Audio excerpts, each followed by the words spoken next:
Shalom. This week's Sedra is Sedra Vaera. In researching this Dvar Torah, I googled only listening to what we want to hear and found some very interesting results.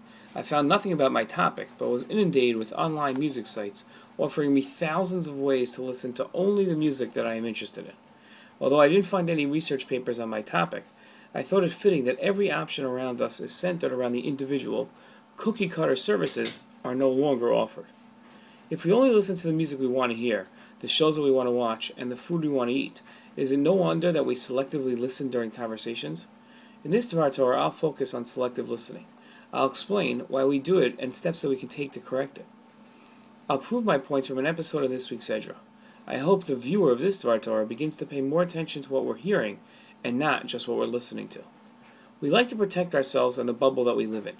We don't enjoy leaving our comfort zone, nor do we enjoy being forced to do things that require effort, things that we don't want to do, or our responsibilities. Many social interactions force us to do one, some, or all of the above. To countermeasure these forced situations, we begin to selectively listen to what others are saying, filtering out what we don't want to hear. In only half listening, we deny ourselves the opportunity to learn from others and show an insensitivity to others' needs. In our Sedra, we find the continued negotiations between Paro and Moshe over the Jews' desire to leave and offer korbanos in the desert.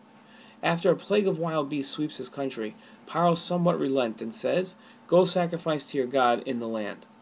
The Ibn Ezra comments that Paro figured that the plagues were a result of the Jews not presenting offerings. Paro only heard what he wanted to hear. In selectively listening to Moshe's demands and offering that korbanos could be given in Mitzrayim, and not what Moshe wanted, which was out in the desert outside of Mitzrayim, he ignored Moshe's demands that the Jews leave Egypt and offer korbanos in the desert. Paro's actions foretell current research.